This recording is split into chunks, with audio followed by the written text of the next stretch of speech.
Tidak mungkin jiwa terhubung kepada ruh kalau jiwanya banyak gejolak. Dan ini nanti ada kaitannya sama doa, ada kaitannya sama afirmasi, ada kaitannya sama kehidupan sehari, pasti. Kenapa? Kenapa? Karena jiwa ini yang memberikan sinyal kepada semesta, Bu. Berarti apa yang kita tarik bukan ucapanmu, tapi frekuensi hatimu lagi ada di mana gitu. Yang orang ya Ibu Bapak, maaf bangetnya doa sama ya Allah jangan kau masukkan aku ke neraka. Tiap hari julid mulu, udah di neraka. Karena neraka itu sikap hati kita. Orang perfeksionis hidupnya di masa depan terus. Penyakitnya GERD udah nggak jauh-jauh, Bu. Agak tipis nih bedanya nih being present sama gimana kita mau masang target buat maju ke depan dengan proses pembelajaran yang kita tahu dari masa lalu tuh apa. Berarti kan kita harus melihat ke depan, melihat ke belakang juga. Tuh. Nah itu gimana tuh Kang? Oke. Tidak pernah ada hasil yang salah, yang ada prosesnya main-main, udah gitu aja. Yang ahli ilmu akhlak belum tentu punya akhlak baik, belum tentu, Bu.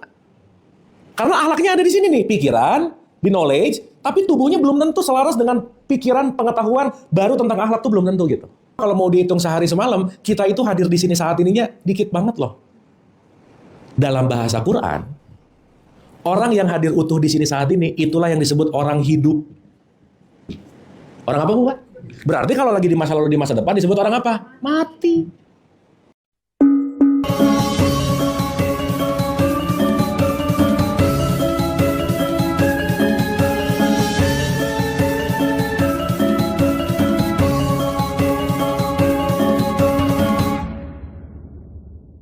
The esensialnya gitu. Jadi maaf nih ya, kalau kita hanya menyembah nama, ya nyembah alif lam lam ha, tapi jangan-jangan sifat af'al dan zatnya kita nggak ngerti gitu. Makanya kalau kita bicara dalam konteks, mohon maaf banget, orang yang sering mengatakan Allahu Akbar belum tentu kenal sama Allah gitu. Belum tentu. Kenapa? Boleh jadi dia hanya mengulang-ulang namanya gitu. Tapi dia belum masuk kepada sifatnya, af'al perilaku perbuatannya. Makanya nomor konteks kalau kita bicara dalam Quran, dialah yang awal dan yang akhir, yang zahir dan yang batin. Dulu dari TK kita bicara bahwa sifat Allah itu selalu wujud. Oke, sampai sini? Oke ya, sampai sini ya. Dah, berarti kalau kita mau bicara ilaihi roji'un, saya mau memudahkan aja. Ilaihi roji'un itu artinya adalah terhubung. Atau yang disebut terkoneksi. Makanya terhubung terkoneksi dalam bahasa ritual sehari-hari itu namanya sholat. Makanya dirikanlah sholat untuk mengingat Allah. Betul nggak Bu Pak? Sekarang saya tanya, waktu Ibu Bapak sholat ingat apa? Kunci. Cucian. Ayo, nginget Allah tapi kita nggak tahu apa yang diingat. Susah nggak? Susah. Makanya rata-rata orang sholat nggak khusyuk karena syahadatnya, satu penyaksiannya, pemahaman esensialnya, itu memang nggak kuat gitu. Sehingga kita buru-buru sholat tapi tidak mengindahkan syahadat gitu misalnya. Which is that's okay. Tetapi kalau kita tidak mengerti ini sebagai satu kesatuan, sebagai sebuah apa ya, sebuah pemahaman, akhirnya nanti kita akan bicara Allah itu sesuatu yang entah antah berantah gitu. Makanya kan banyak orang doanya tuh gini Bu Pak, kita serahkan segala sesuatu kepada yang di atas. Di atas mana? Betul nggak? Kepada Allah yang ada di langit ketujuh, di arsy. Kayak Allah tuh di mana gitu intinya. Nah, untuk ngejawab ini, boleh nggak kita mundur dulu ke sini, Bu? Supaya kita ngerti dulu bahwa ilaihi rojiun itu sebetulnya kembali ke titik tengah sih.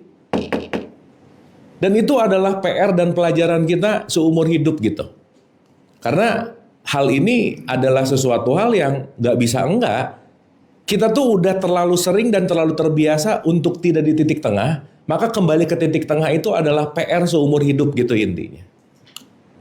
Ya, jadi kalau tadi bilang, kenapa dalam prakteknya susah? Ya nggak apa-apa juga, karena kita sudah seumur hidup ini membiasakan tidak di titik tengah. Dan yang menarik bagi Allah, itu bukan hasil sih Ibu Bapak, tapi prosesnya. Karena dia tuh maha mengampuni dan maha kasih sayang gitu. Tapi pertanyaan besarnya, kalau kita tidak melangkah, bagaimana kita akan menuju dia gitu intinya. Makanya selalu di dalam bahasa Quran, ilaihi roji'un yang esensi itu selalu mayasya, kepada siapa yang Allah kehendaki. Siapa yang Allah kehendaki adalah orang yang mau menuju kepada Allah. Jadi kalau kita nggak ada kemauan, nggak ada keinginan, nggak ada tekad, nggak ada latihan, nggak bisa juga gitu. Dan sekali lagi, perjalanan ini perjalanan yang nggak bisa diwakilkan, nggak bisa. Kita perlu mengalaminya langsung. Sampai sini oke? Oke sampai sini? Nah sekarang kita ngelihat perangkatnya dulu Ibu Bapak. Supaya nanti kita ngerti. Jadi kalau mau ngomongin terhubung, saya cuman mau pakai analogi ini supaya kita akan mengerti bahwa Allah itu maha meliputi gitu. Maha meliputi. Berarti tidak akan ada sesuatu yang tidak ada dalam liputannya tuh nggak ada. Jadi kalau saya mau pakai analogi, gampangannya begini Bu, Pak. Terhubung tuh kira-kira begini. Kalau kita ingat dulu zaman radio analog, Ibu Bapak, yang ada antenanya, kita mau ngedengerin channel sesuatu, channel 1 gitu misalnya, ini FM tertentu gitu misalnya, kira-kira si radio ini harus terhubung kepada channel itu nggak? Iya dong.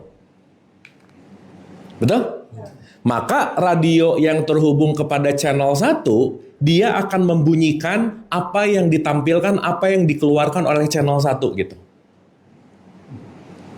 Gitu ya. Jadi dulu kalau saya anak Bandung, ada radio favoritnya namanya OS FM misalnya. Dan itu cuma ada di 103,1 FM. Jadi kalau saya mau dengerin penyiar OS FM, radio saya harus dikonekin ke 103,1. Kurang dikit aja suaranya jelas nggak? Enggak. Lebih dikit aja suaranya jelas nggak?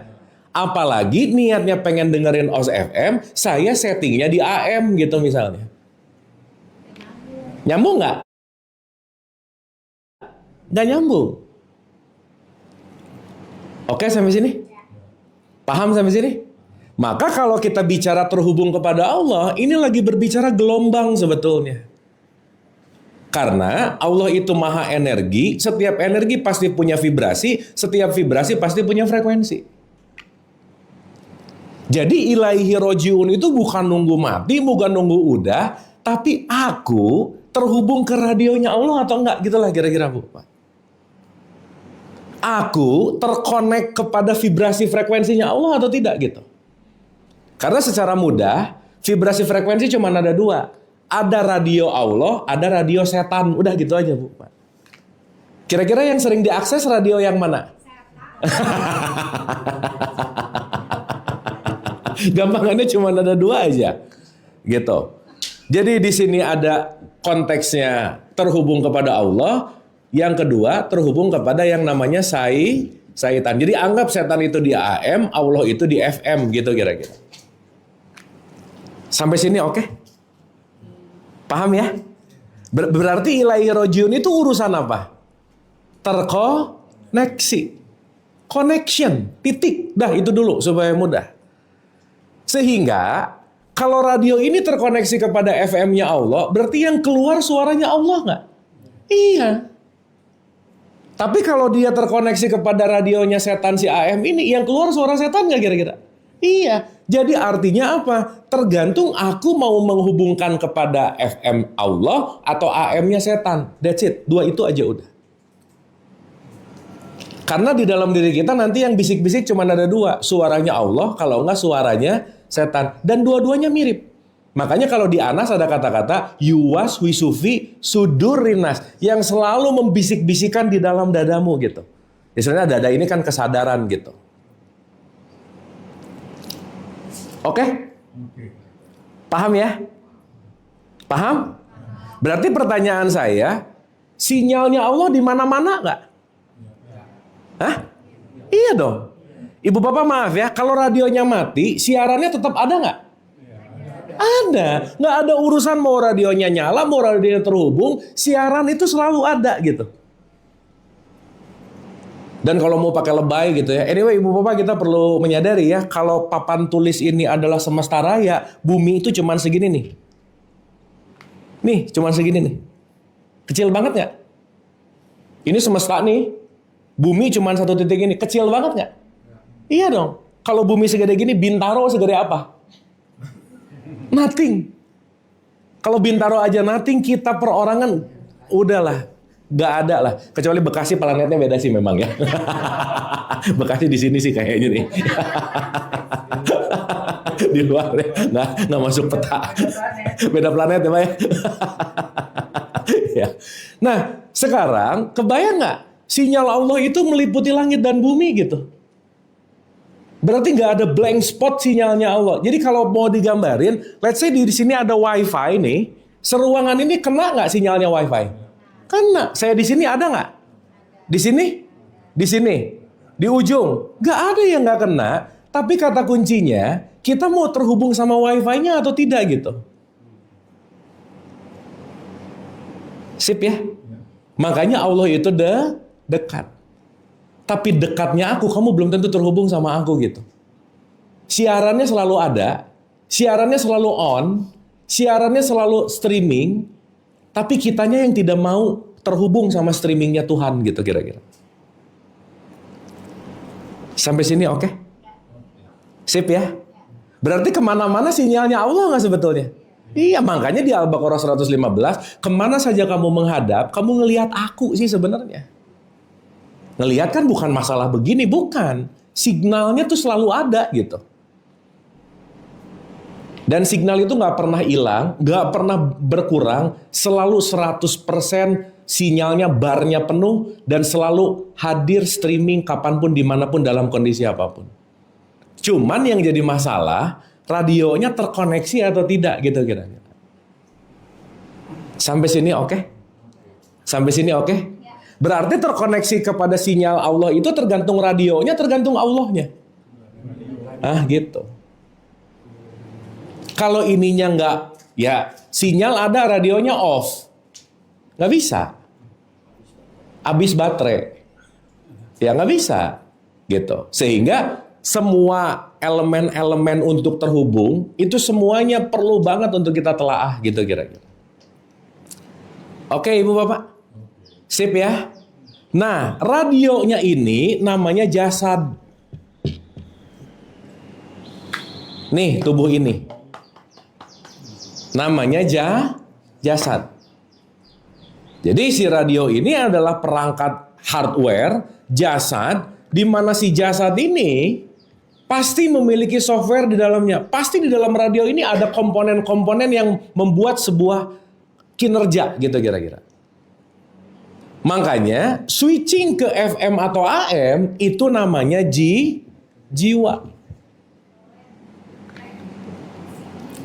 Oke? Dan kalau kita bicara percikannya Allah di dalam diri kita, itu namanya adalah ruh.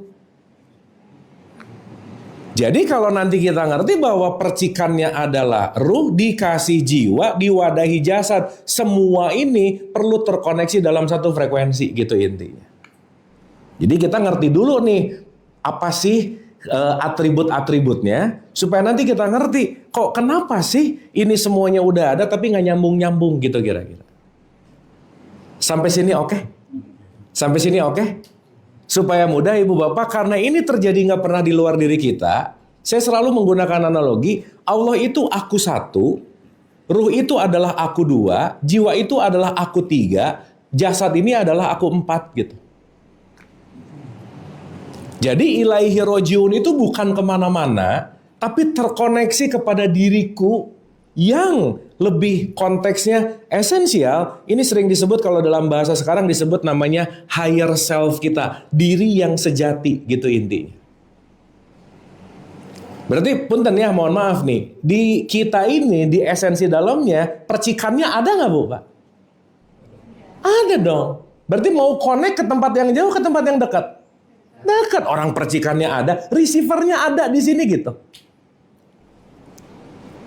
Berarti kalau receivernya ada di dalam diri kita masing-masing, terhubung kepada Allah, bukan urusan tempatnya kemana, bukan urusan waktunya kapan, tetapi semua konteks partikel-partikel ini dalam satu kesatuan yang satu frekuensi atau tidak gitu intinya. Sampai sini oke dulu nggak? Paham? Paham? Contoh. Aku empat kita bisa berubah-berubah nggak? Jasad bisa berubah nggak? Bisa. Berarti ini bukan yang sejati. Mau radionya apapun, bukan esensi gitu. Bisa terhubung ke FM tertentu tergantung merek radionya nggak? Enggak. Mau mereknya apa terserah. Cuma nanti beda looks-nya aja. Yang kedua, jiwa kita yang di dalamnya itu ada pikiran, perasaan, emosi, yang nanti ini akan terkalibrasi kita mau ada di frekuensi tinggi atau rendah, di frekuensi FM atau AM, bisa berubah-berubah nggak? Bisa. Berarti ini bukan yang esensial. Jadi, terhubungnya kita sama Allah atau tidak tergantung kualitas jiwanya. Titik. Ini nih yang akan menentukan aku ada di FM, aku ada di AM, di FM-nya 100, berapa, itu tergantung dari jiwanya. Nah, si ruh ini pemberi sinyal ke semuanya, berubah-berubah nggak? Enggak, makanya ini disebut dengan yang namanya fitrah. Jadi kalau jiwanya nyala, on, ini kita ada di AM, ego. Kalau ruhnya on, ini kita ada di FM, gelombang ilahiyah gitu. Sampai sini oke? Oke nggak ini? Sip ya. Ini merenungnya sih udah oke sih ya, diam. Gitu. Makanya kenapa kita disuruh sholat coba Bu? Kenapa kita disuruh puasa? Kenapa kita disuruh umroh? Kenapa kita disuruh semua tradisi-tradisi Islam dalam konteks yang namanya ritual? Kata kuncinya cuma satu, terhubung ke sini aja udah.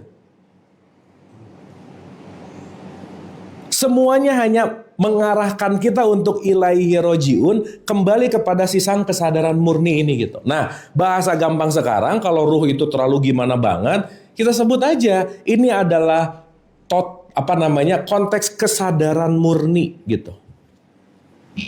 Pikiran kita bisa beda-beda, tapi kesadaran murni kita semua sama gitu. Karena ini datang dari percikan yang sama. Maka kita aslinya kesadaran ketutup sama ego dan tubuh, jadi lupa, balik lagi dong ke kesadaran gitu. Berarti singkat cerita, keseharian kita lagi dioperasikan oleh kesadaran atau lagi dioperasikan oleh ego, itu aja. Kira-kira kita melakukan sesuatu banyak sadarnya atau banyak kebiasaannya? Kebiasaan, 98% di AM terus gitu. 98%. Makanya dalam bahasa Quran selalu diulang-ulang, ingatlah, ingatlah, ingatlah. Ayo ingat-ingat lagi ya, ayo ingat-ingat lagi ya. Karena kenapa? Kita udah otomatisasi 98% pasti bangun tidur koneknya ke AM aja udah. Itu general banget gitu. Sehingga kita perlu regulasi jiwa kita supaya terhubung ke sini nih. Sampai sini oke? Sampai sini dapat dulu? Berarti kita asalnya sang kesadaran ini nggak? Iya dong. Terus dikasih jiwa, terus dikasih tubuh fisik. Akhirnya apa? Kita lupa sama fitrahnya karena kita menganggap kita adalah pikiran, kita adalah perasaan, kita adalah emosi. Contoh nih. Ibu bapak, maaf ya, ibu bapak ini termasuk orang yang sering berpikir atau banyak pikiran? Yang mana? Banyak pikiran. Berarti pikirannya banyak nggak?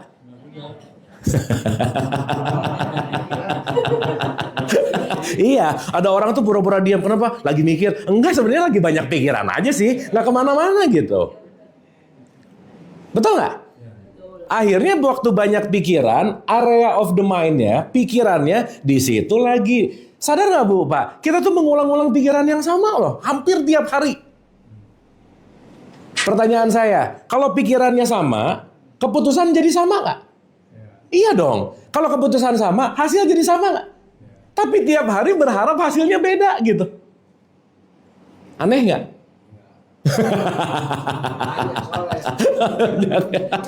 Oh ya udah jadi nggak aneh ya, normal ya. Paham nggak maksud saya? Ngerti ya? Nah, yuk sekarang kita runtut nih. Kenapa perubahan itu susah? Kenapa tadi yang disampaikan pikirannya udah baru, pengetahuannya udah banyak, knowledge-nya udah diulang-ulang, ngajinya udah ulang-ulang, tapi kenapa kenyataannya susah banget? Ini kita perlu ngerti dulu mekanismenya gitu. Nah, kenapa? Karena semakin kita melakukan hal yang sama, Semuanya terekam di dalam aku 4 kita. Ini recording memorinya ada di jasad kita nih. Ibu bapak jangan lupa ya, tubuh ini hasil dari rekaman memori dari kita lahir sampai detik ini, semuanya storing, terekam di tubuh ini. Jadi ibu bapak pernah punya trauma, di-record di sini. Pernah punya inner child, di-record di sini. Pernah punya memori apa, di-record di sini. Jadi tubuh itu adalah monumental dari semua apapun perjalanan hidup, mengakar dan membatu di tubuh kita. Sampai sini oke? Paham ya? Dan sifatnya tubuh fisik yang disebut unconscious mind ini, itu adalah sangat suka dengan status quo. Ini tuh paling malas berubah, Bu. Malas berubah. Pokoknya kalau udah gitu, gitu aja. Makanya dalam bahasa psychological of change, kenapa orang malas berubah? Karena tubuhnya tidak mengizinkan. Jadi istilah kata udah mengerak di dalam tubuh dan aduh mohon maaf banget ya, kira-kira umur lebih dari 40-50 makin susah aja Bu, Pak. Udah gitu aja. Kenapa? Karena ininya sudah menjadi otomatis, auto. Jadi bangun tidur tuh tubuh yang menguasai kita gitu loh Bu, Pak.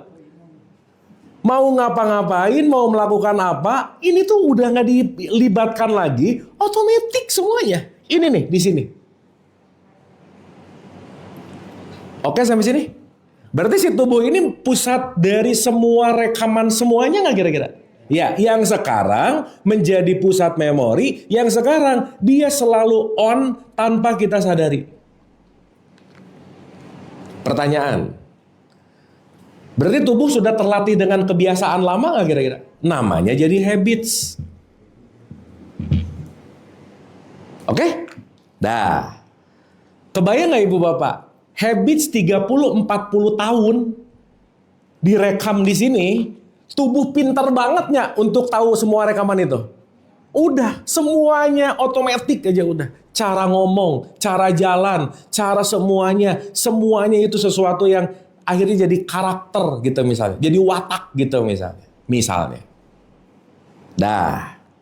Singkat cerita, karena nggak nyaman pada tubuh, jangan lupa ya ibu bapak ya, perubahan datang dari ketidaknyamanan, titik. Kalau nyaman nggak akan berubah.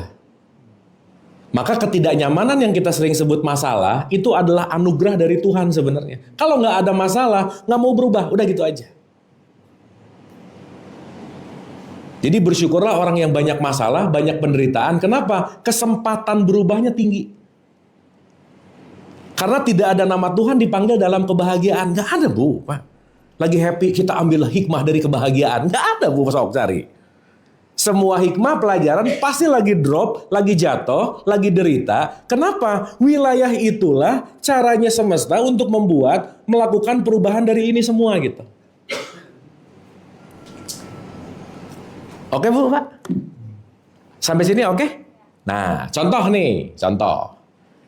Hari ini ngaji nih ke sini. Ibu bapak mohon maaf, waktu sekarang ibu bapak ngaji, yang dikasih nutrisi tubuhnya atau pikirannya? Pikiran, tubuh dikasih nutrisi nggak? Nanti soto bentar lagi ya, bentar lagi. Detik ini mah belum. Atau kalau ini kue-kue dikit boleh lah ya. boleh. Iya kelihatan sih ya dari jawabannya kelihatan. Jadi beda antara diem bengong paham sama diem bengong lapar tuh beda memang ya. Habis itu ditanya-tanya lagi ya. Wah makin pusing. Suruh mikir lagi. Ibu bapak maaf ya, duduk di sini tubuh berubah nggak? Ada perubahan nggak? Enggak. Makanya pengajian nggak bikin soleh-soleha, enggak. Cuman tahu banyak knowledge. Makanya ahli ilmu akhlak belum tentu punya akhlak baik, belum tentu Bu. Karena akhlaknya ada di sini nih, pikiran, di knowledge, tapi tubuhnya belum tentu selaras dengan pikiran, pengetahuan baru tentang akhlak tuh belum tentu gitu. Sampai sini oke? Jadi bahasa gampangnya, tubuh itu mematung. Makanya tubuh mematung dalam bahasa Quran disebut berhala. Pernah dengar nggak? Jangan menyembah berhala. Pernah dengar nggak?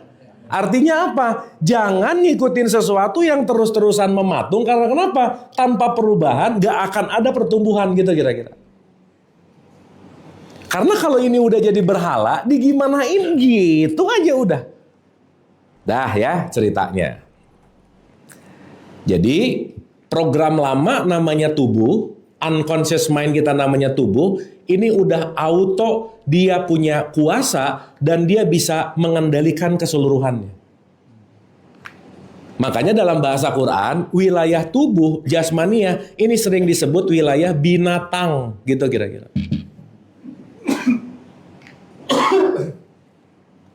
Sampai sini oke Bu, Pak? Paham ya? Berarti kebiasaan nempel di sini nggak? Nah, udah. Abis gitu di kajian, di pembelajaran dapat baru nih. Oh, ternyata aku tuh harus gini, harus gitu, harus gini, harus gitu. Knowledge masuk di jiwa, di pikiran. Pertanyaan Ibu Bapak, saat knowledge masuk ke sini, ada nggak niat pengen berubah? Ada, niat di sini nih, niat. Tapi begitu pulang, oh tadi ngaji ya. Jadi orang takwa adalah orang yang pandai memaafkan kesalahan orang lain, misalnya. Ini lagi ngaji, ada niat mau maafin si itu tuh, gitu. Si orang ngehe itu gitu, si nyebelin itu gitu, misalnya. Dan nih, ada niat. Oke? Pas pulang nih. Bukan masalah lupa sih sebenarnya. Hah? Pas pulang, niat masih ada nggak? Begitu ada niat, aku mau memaafkan, tubuh ngomong, aku sih enggak. Tubuh ngomong gitu Bu, Pak. Udah nggak usah ngapain. Mau dimaafin nggak ada rubahnya untuk kamu. Mau digimanain nggak ada untungnya buat kamu. Lama-lama pikiran kita kalah terus sama tubuh gitu. Tubuhnya taking over terus, makanya jadi mager, nggak mau ngapa-ngapain. Ya udahlah, nggak apa-apa. Ilmunya banyak, tapi tidak dilatih, tidak diinstal kepada tubuh. Ya tubuhnya nggak jadi berubah. Paham nggak maksud saya Bu, Pak? Sehingga latihan seumur hidup yang menggunakan program lama di tubuh ini dengan knowledge yang baru, kira-kira harus melakukan install ulang nggak Bu, Pak? Iya. Ya Ibu Bapak maaf banget ya. Kita jadi orang julid 30-40 tahun, tahu ilmu memaafkan baru setahun pengen jadi. Karena ini udah dilatih untuk julid gitu. Ini udah dilatih untuk benci. Karena ini tuh program latihan yang diulang-ulang. Makanya disebut we are what we repeat. Kita ini apa yang kita ulang-ulang. Dan apa yang kita ulang-ulang akan menjadi otomatis gitu. Jadi Ibu Bapak sebenarnya yang pertama kali kita harus berdamai sama siapa sih? Ini nih. Tubuh. Yuk kita belajar maafin bareng. Dia akan jawab, enggak, ayolah. Enggak, ayolah. Makanya mau ngomong minta maaf aja susah banget, gengsi banget. Karena kenapa? Tubuhnya udah punya program itu gitu Bu. Mau sedekah, aduh jadi malu ya mau ngasih. Ini tubuh udah nolak, udah gak usah lah ngapain gitu. Dan maunya tubuh, dia akan selalu menarik kita ke masa lalu, ke masa lalu, ke masa lalu. Karena kenapa? Ini tuh artefak, ini tuh museum sebenarnya. Makanya ini perlu dilatih nggak Bu, Pak? Perlu. Makanya di semua tradisi agama, khususnya Islam, pasti ada gerak tubuhnya. Mau sholat, mau tawaf, mau apapun. Kenapa? Karena kalau ininya tidak dilatih untuk gerak, tidak akan masuk program baru untuk sinkronisasi antara jiwa dan tubuh gitu. Olahraga misalnya Ibu Bapak. Kan sering kita kasih contoh nih. Duh udah mulai. Hasil lab nih merah semua misalnya. Udah jelas nih, makan harus diberesin, minum diberesin, olahraga iya. Di sininya udah Senin hidup baru. Bangun hari Senin tubuh ngomong, udah minggu depan juga Senin lah gitu. Dah berhasil, treadmill, target 30 menit. Baru 5 menit tubuh ngomong, 5 menit juga cukup, udahan aja lah gitu. Dia akan narik ke status quo terus gak Bu, Pak? Iya. Makanya si tubuh ini perlu dilatih ulang, retrain. Makanya kalau tadi bicara bahwa benar, Kenapa sih mekanisme teorinya tahu tapi susah dikerjain? Karena yang sebenarnya lagi bergulat, yang lagi berantem, itu antara niat baru dan program lama. Dan rata-rata program lama tuh menang mulu gitu, Bu. Menang aja terus. Kenapa? Karena ini sudah menjadi muscle memory, ini sudah menjadi habits, ini sudah menjadi sebuah program yang kata kuncinya, kalau ininya, sorry to say, nggak dirubah, kita nggak akan merubah sesuatu. Makanya ibu bapak maaf banget nih. Saat panggilan jiwa itu sudah terlampau dalam, dia akan ngasih sinyal sakit ke tubuh supaya diem. Jadi semua penyakit tubuh itu datang dari psikosomatisnya jiwa yang jangan-jangan itu teriakannya udah lama gitu. Makanya disuruh diem lah, disuruh istirahat lah, disuruh macam-macam. Makanya ada kata-kata orang yang sakit itu dosanya diampuni. Pernah dengar gitu nggak kira-kira? Kenapa? Karena begitu dia sakit dan menerima sakitnya dan merubah tubuhnya menjadi lebih baik, dia akan masuk kepada fase-fase pertumbuhan yang lebih baik gitu intinya. Nah sekarang pertanyaannya ibu bapak maaf ya, masa harus nunggu sakit dulu supaya berubah? Kan jangan dong. Betul nggak? Masa harus kejeduk dulu untuk sadar punya kepala, diulang-ulang? Ya jangan. Makanya kenapa pentingnya repetisi dalam melakukan apapun? Karena kenapa? Kita sebetulnya lagi melakukan kalibrasi pada tubuh fisik kita gitu. Sampai sini oke? Sampai sini oke? Berarti yang asalnya tubuh ini menguasai diri, sekarang ganti komandonya jangan di tubuh, tapi at least ke jiwa dulu aja udah. Artinya apa? Yuk kita sama-sama, nggak usah banyak-banyak ibu bapak, cari aja satu habits yang kira-kira merugikan. Dan satu habits yang kira-kira menguntungkan. Dilatih tiap hari, jangan banyak-banyak, satu aja. Makanya pelatihan habits baru nanti di tradisi Islam namanya bulan Ramadan. 30 hari itu.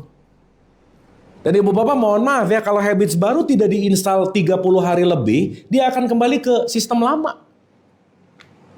Jadi misalnya habis pengajian, memaafkan udah, besok memaafkan, lusa enggak deh, udah balik lagi. Ibu bapak mohon maaf, pelit habits nggak? Iya, jadi nggak ada aku ini keturunan pelit. Enggak. Pelit mah dibiasain. Untuk jadi orang nggak pelit, berarti perlu diinstal ulang tingkat dermawannya nggak? Perlu waktu gitu. Aduh Bu, Pak, hari pertama itu memang sesuatu yang paling berat. Untuk mager dari kebiasaan olahraga, untuk mager dari kebiasaan marah-marah, untuk mager dari kebiasaan ngejudge. Waduh Bu, Pak, itu sesuatu yang teramat sangat berat. Hari pertama tuh pasti berat banget. Jadi fase terberat itu biasanya di minggu pertama 0 sampai 7 hari gitu.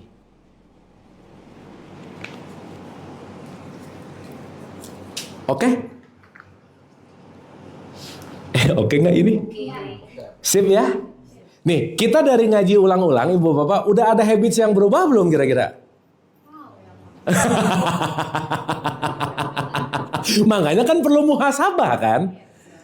Muhasabah itu artinya hisab, menilai diri gitu. Muhasabah itu artinya habits lama aku yang gini sekarang gimana? Dan yang paling tahu tuh kita loh Bu, Pak. Yang paling tahu tuh diri sendiri gitu. Dan sinyal-sinyalnya itu akan dialami juga, dirasakan juga oleh orang-orang terdekat gitu kira-kira. Makanya ibu bapak maaf ya saya selalu ulang-ulang. Gak ada orang bisa jadi orang sabar karena rajin ngaji. Gak ada Bu, Pak. Sabar itu bisa karena sering ketemu orang nyebelin. Betul gak? Jadi ibu bapak kalau ketemu orang nyebelin gak sabar-sabar berarti gak belajar. Jadi antara dia yang nyebelin atau aku yang nyebelin, dua-duanya kan saling belajar. Betul gak Bu, Pak? Artinya semua konteks yang terjadi pada hidup pada dasarnya mau menumbuhkan jiwa, itu aja udah. Dan pertumbuhan jiwa ini gak mungkin ketuker gitu intinya. Makanya ada hukum sebab akibat, tabur tuai, yang kita gak bisa kabur, namanya konsekuensi. Sampai sini oke? Jadi ritual penting gak Bu, Pak? Banget. Kenapa? Ritual itu urusan tubuh.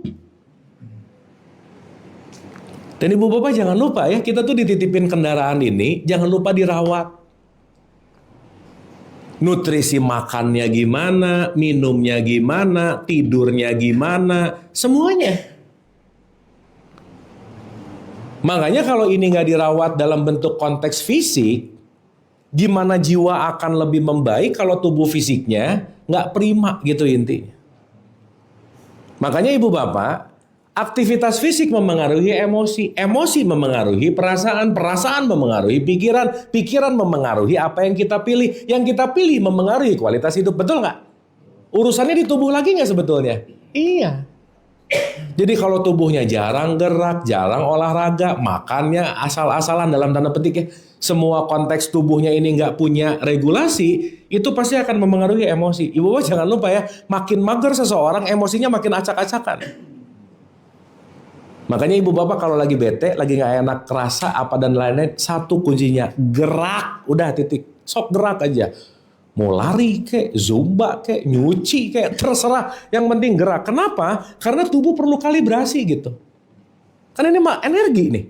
Kalau energinya stuck, alirannya nggak kalau dalam bahasa biologis itu homeostasis namanya, nggak lancar, itu pasti nggak oke. Mampet. Jadi minimal aja kalau kita ngomongin di tradisi Islam, suruh gerak raga sehari 5 kali nggak? Iya dong, gerak tangan, gerak ke sini, ini gerak lagi, gerak. Subuh 2, asar zuhur 4 dan seterusnya. Itu kan sebetulnya olahraga. Supaya at least ininya ada gerakan, emosinya semakin baik gitu kira-kira. Oke Ibu Bapak? Sip ya?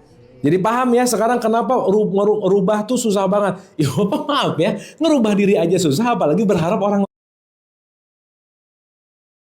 lain berubah. Udahlah Ibu Bapak lah. Udahlah. Jangan nyari yang nggak ada.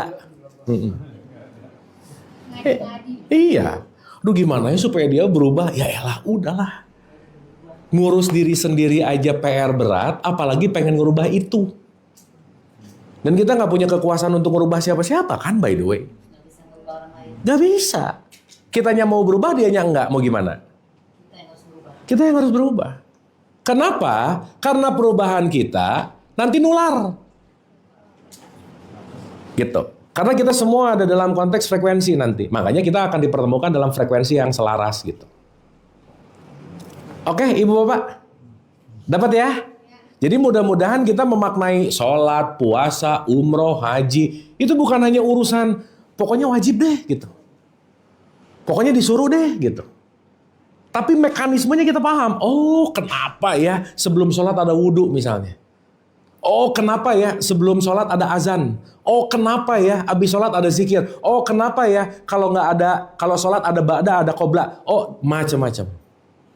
Tapi nanti muaranya, kata kuncinya adalah bagaimana terhubung. Ya, fase aku 4, kita mulai paham. Jadi ibu bapak, damailah sama tubuhnya. Aduh, tubuh ini tuh kaku bu, pak. Dah aja. Ngelatih senyum aja kalau yang gak pernah senyum, susah bu, pak. Serius. Ngelatih semua nih yang udah pernah ini dilakukan untuk berpindah beberapa derajat. Aduh bu, pak. Makanya sekali lagi perlu yang namanya repetisi. Jadi sekarang saya tanya, niat aja cukup nggak? Enggak lah, niat tapi dikerjain gitu. Makanya kan kalau Allah bilang dalam Quran, kabura maqtan indallahi an taqulu ma la taf'alun. Ya kamu ngomong doang tapi nggak ngerjain. Kenapa? Kalau kamu nggak ngerjain, kamu nggak ngerubah ini gitu. Oke bu, pak? Sampai sini oke? Dah. Jadi bawaannya tubuh selalu ingin ke masa lalu, sulit berubah karena dia sudah memiliki muscle memory yang dalam tanda petik udah mematung. Jadi jangan memberhalakan tubuh, ayo kita rubah. Start as soon as possible, bu, pak. Tubuh tuh maunya gini, udah ready, nanti lah. Udah tuh rencananya di sini. Nanti. Ada nggak rasa-rasa menanti-nantikan sesuatu, bu, pak? Iya. Nanti aja. Pernah nggak ibu bapak dengar segerakanlah sholat? Pernah nggak? Itu kan bukan hanya urusan Allah, langsung ke masjid. Bukan. Tapi segerakanlah ketika ada niat, ketika ada panggilan, langsung kerjain. Karena kenapa? Kalau dinanti-nanti, tubuh menang terus gitu. Jadi bukan masalah begitu Allah Akbar ke masjid itu paling oke. Belum tentu, siapa tahu begitu Allah Akbar ke masjid maling sendal. Bisa nggak Bu, Pak? Bisa. Nggak tahu. Bukan itu gitu poinnya. Sip ya? Oke sampai sini? Sip ya? Nah, harapannya di pembelajaran-pembelajaran gini kita udah mulai ada prioritas. Oke, selesai ini saya tahu mana yang mau saya rubah dulu deh gitu. Mana yang paling gak nyaman. Start dari situ gitu. Apapun itu bentuknya. Dan pasti aja nih saya ulang-ulang. Dalam melakukan implementasinya, itu sesuatu yang pasti gak mudah Bu. Pasti. Tapi at least kita tahu niatnya apa, tujuannya apa, yang mau dilatihnya apa. Yang bahaya niatnya nggak jelas, yang mau dilatih apa, yang penting udah aja. Nggak bisa. Kita nggak punya goals project gitu. Berarti kita harus muhasabah dulu nggak Bu Pak? Kayaknya saya tuh rada-rada gampang overthinking misalnya. Kayaknya saya tuh rada-rada gampang cemas misalnya. Dicek dulu nih, apa sih yang paling mengganggu gitu. Karena kalau kita nggak tahu apa yang paling mengganggu, kita akan sulit untuk merubah gitu kira-kira. Oke? Nah, sekarang kita masuk nih, hardware beres nih. Checklist. Dapat ya? Ini hardware kita nih. Ingat, ini sekali lagi kata kuncinya adalah sulit melakukan perubahan. Nah, sekarang kita masuk nih ke level jiwa. Jadi gini, Bu, Pak. Ini gampangannya nih ya. Ini tubuh. Ini jiwa, si segitiga. Ini percikannya Allah namanya ruh atau sang kesadaran. Pintu gerbang terhubung kepada Allah berarti jiwa perlu terhubung kepada ruh. Oke? Kata kuncinya satu aja Bu, Pak. Tidak mungkin jiwa terhubung kepada ruh kalau jiwanya banyak gejolak. Gini nih. Gak mungkin. Jadi nggak mungkin keterhubungan kepada ilahiyah, keterhubungan kepada sang kesadaran, atau ilahi rojiun, kalau jiwanya gini nih terus nih. Terus aja gini. Itulah kenapa kita perlu belajar manajemen jiwa. Nah, saya mau bagi dua, Bu, Pak. Saya mau bagi dua nih. Setidaknya jiwa kita ada di dalam frekuensi rendah, ada di dalam frekuensi tinggi. Oke? Dan ini nanti ada kaitannya sama doa, ada kaitannya sama afirmasi, ada kaitannya sama kehidupan sehari, pasti. Kenapa? Karena jiwa ini yang memberikan sinyal kepada semesta, Bu. Jadi Ibu Bapak maaf ya, mau kita doa kata-katanya bagus, tapi jiwanya penuh ketakutan, yang kita undang bukan bagusnya tapi takut-takutnya. Mau kata-katanya penuh dengan asma Allah, tapi didoakan atau dibunyikan dalam keadaan cemas, yang datang ke kehidupan kita pasti sesuatu yang cemas terus. Makanya Ibu Bapak maaf ya, situasi jiwa kita yang akan menarik realitas ke dalam hidup kita. Itu tergantung dari situasi sikap jiwa kita. Sampai sini oke? Contoh. Maaf nih. Kira-kira Ibu Bapak, orang sholat itu karena memang aku butuh atau aku harus, yang mana? Harus. Maaf ya. Masih ada nggak rasa takut kalau nggak sholat ada takut? Ada nggak? Nah, kenapa? Dosa, betul?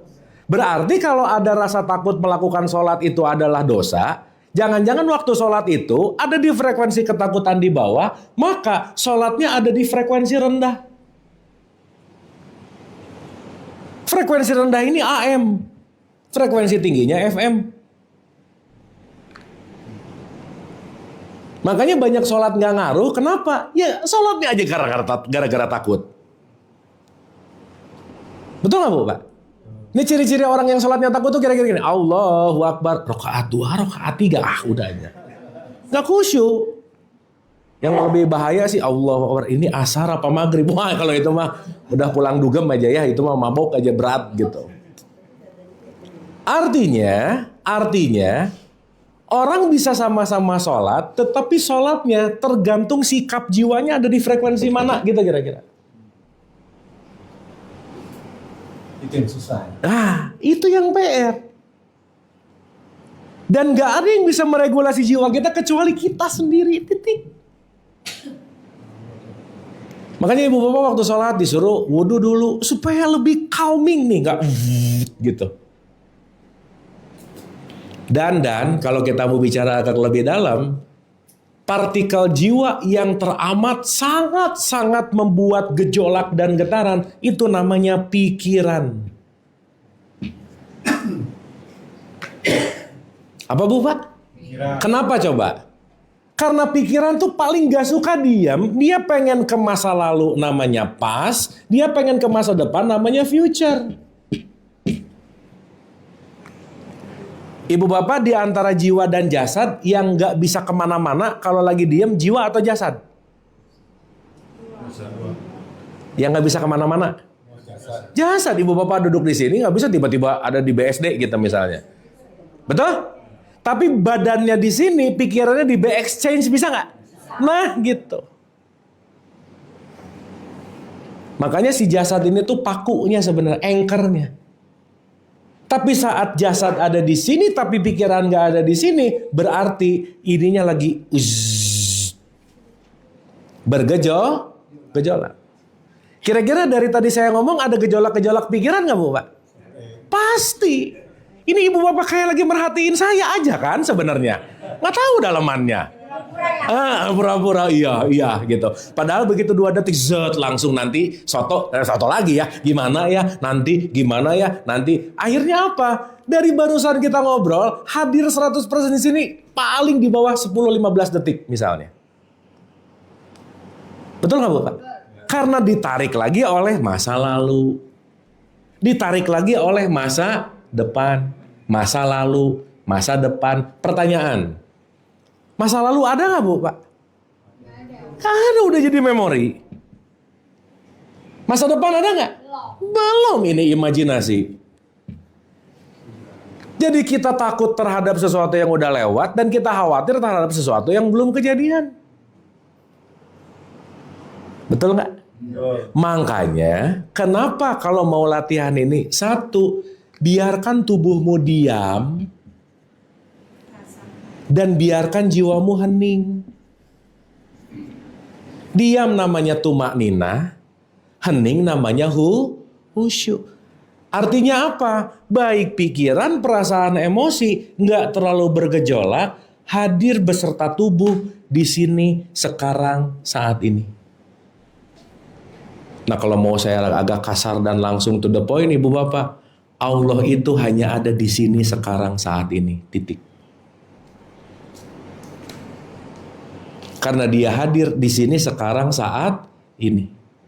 Maka hanya orang yang bisa hadir di sini sekarang saat ini yang bisa mengakses Allah gitu kira-kira. Jadi atribut untuk hadir ke Allah banyak nggak yang mengganggu dalam tanda petik? Banyak. Salah satunya pikiran. Berandai-andai.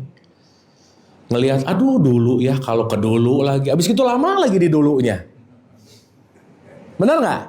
Iya. Abis itu ke masa depan, ke dulu lagi. Ke masa depan, ke dulu lagi. Jadi ibu bapak kalau mau dihitung sehari semalam, kita itu hadir di sini saat ininya dikit banget loh. Dalam bahasa Quran, orang yang hadir utuh di sini saat ini, itulah yang disebut orang hidup. Orang apa Bu Pak? Berarti kalau lagi di masa lalu, di masa depan disebut orang apa? Mati. Maka ada orang yang tutup usia di usia 90 tapi udah mati dari umur 40. Kenapa? 50 tahun sisa hidupnya overthinking mulu gitu. Bisa nggak Bu, Pak? Bisa. Makanya di Quran dikasih tahu, hidup itu sehari atau setengah hari. Sisanya kamu ada di masa depan dan di masa lalu. Di masa depan dan di masa lalu. Dan Ibu Bapak, sorry to say, semua problem hidup itu terjadi di masa lalu dan di masa depan. Selesai. Sok, detik ini ada masalah nggak hidupnya? Enggak. Pulang dari sini kerasa lagi baru, gitu. Bener nggak? Iya. Kenapa coba detik ini nggak ada masalah? Karena ibu bapak lagi tidak memberikan atensi kepada masalahnya. Betul? Berarti atensi kita pergi. Contoh-contoh. Ibu bapak detik ini kan mungkin nggak lagi ngerasa dendam, benci. Ada rasa itu nggak detik ini? Enggak dong. Sip ya. Tapi dendam dan benci itu hilang nggak? Enggak. Cuman lagi nggak dikasih perhatian aja. Nggak dikasih baterai ke situ. Tombol saklarnya nggak di-onin gitu kira-kira. Karena mungkin sekarang fokusnya lebih kepada belajar. Yang lagi dikasih atensi adalah belajar, belajar, dan belajar. Sisanya itu lagi idle. Lagi diem. Nah, kamar kalau kita bicara kemarin, yang sering kita datangin, dia nunggu. Ini kapan sih mau marah gitu. Itu tuh nunggu loh Bu. Ini kapan sih julid gitu. Gatel tuh.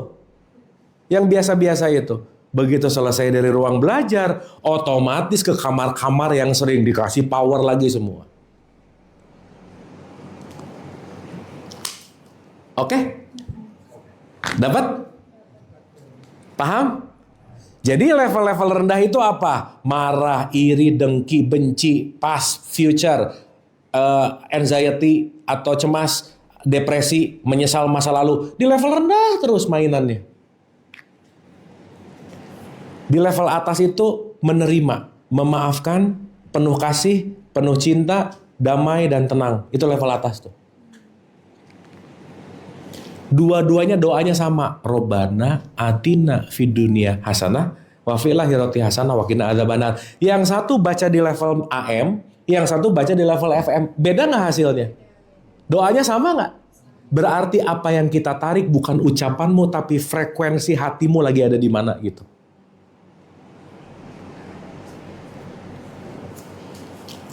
Oke Bu Pak? Makanya keren gak di tradisi Islam bangun tidur udah langsung disuruh sholat. Dicuning, ayo naik ke atas. Dah, hektik. Turun.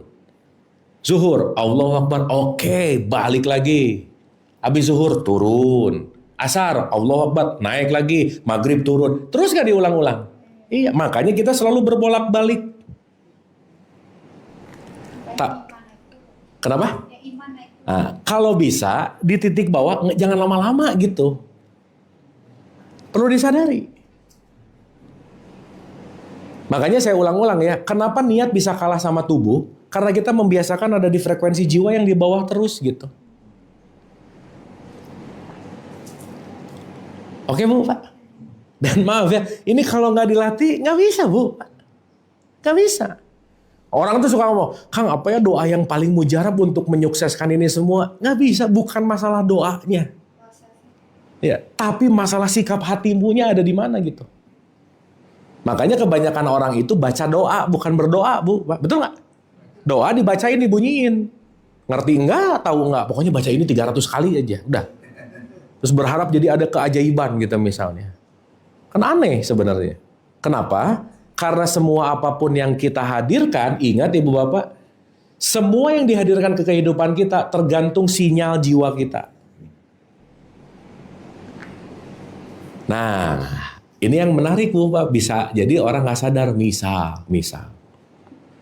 Ada orang komplain, kenapa ya orang-orang tuh cemberut mulu sama gua gitu. Ya iya dianya juga nggak pernah senyum Bu Bapak. Gimana orang mau senyum kalau orang yang di dalam dirinya ini itu menyebarkan energi-energi cemberut, ya pasti akan kembali gitu. Artinya apa? Perubahan di dalam akan menentukan perubahan di luar. Pasti. Jadi kalau si jiwanya nggak pernah diberesin, jangan harap lingkungan sekitarnya membaik, nggak mungkin. Nggak mungkin. Kenapa? Karena ini masuk ke dalam konteks yang namanya hukum, kalau boleh pakai bahasa hukum. Nah jadi kenapa sih saya selalu menekankan Ibu Bapak, mau itu dalam konteks bahasan ibadah, syariat, ritual, yuk ngerti apa yang dikerjain. Karena kenapa? Kalau itu cuman urusan begini-begini, nggak ngerubah ini, nggak akan ada perubahan juga. Makanya disebut fawailul lil musholin. Celaka orang yang sholat cuman raganya doang, tapi sinyalnya nggak diberesin. Berarti Ibu Bapak kira-kira kalau ilahi rojiun si jiwa mainnya di FM nggak kira-kira? Iya. Kesel banget, diam dulu. Ah, maafin, ilaihi rojiun. Marah, oke, maafin, ilaihi rojiun. Kan kita udah bahas ya. Level dari titik netral atau dari titik nol ke bawah ini disebut zona neraka.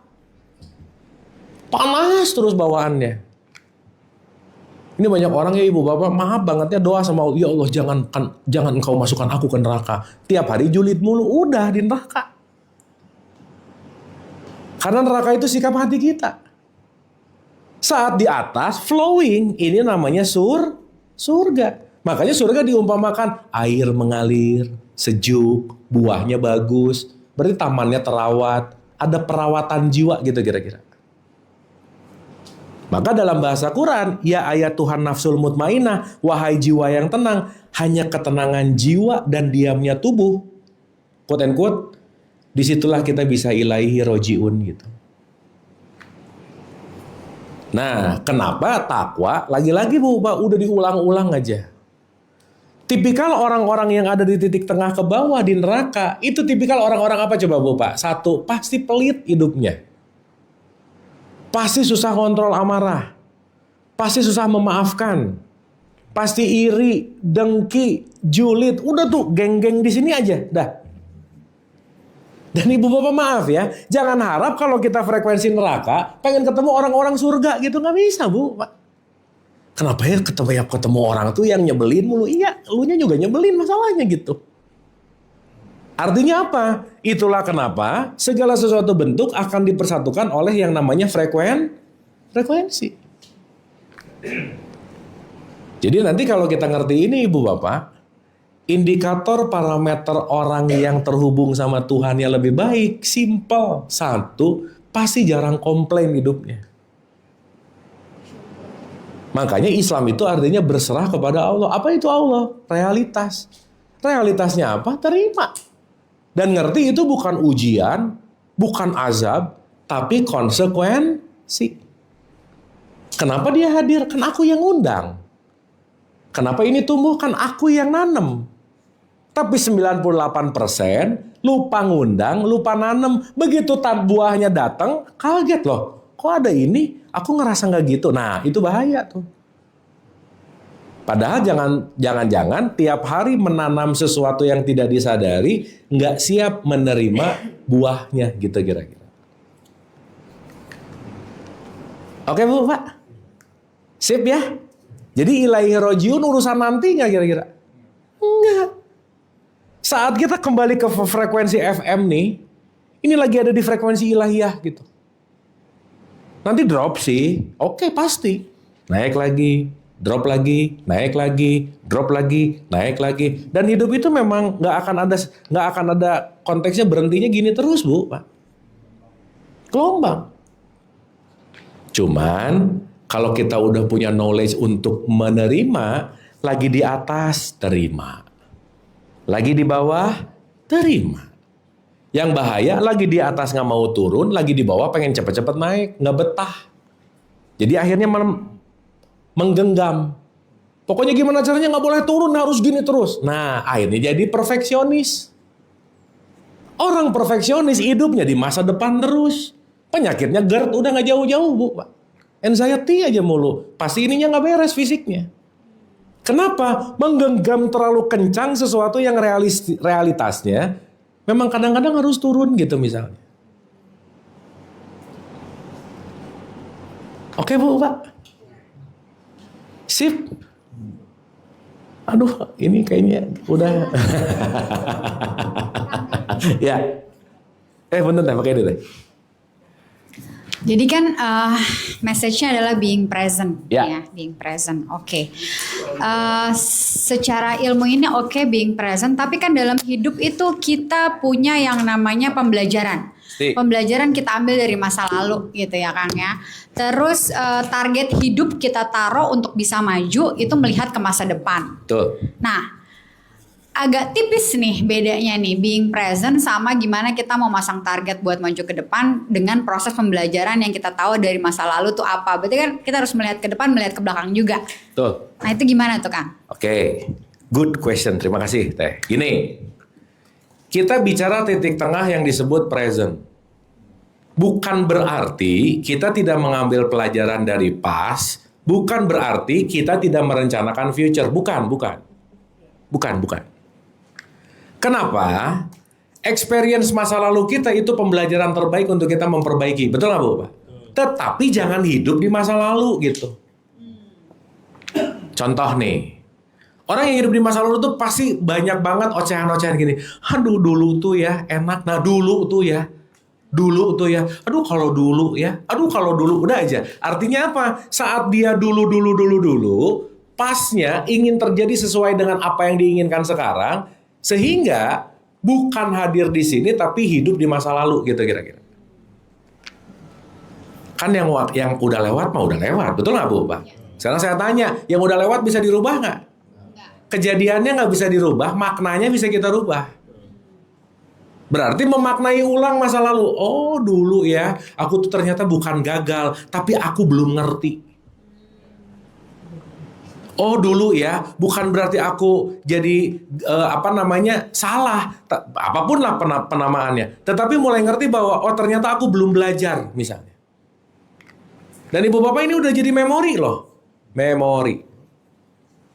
Oke? Dah, sekarang being present ke sini. Oke, kita punya perencanaan. Ini perusahaan apa? Oke, ini apa target semua dan lain-lain. Oke, sip, dah. Tapi jangan hidup di masa depan gitu. Dikit-dikit anxiety. Aduh nanti kalau ini gimana? Aduh nanti kalau ini gimana? Aduh nanti kalau ini gimana? Aduh nanti kalau ini gimana?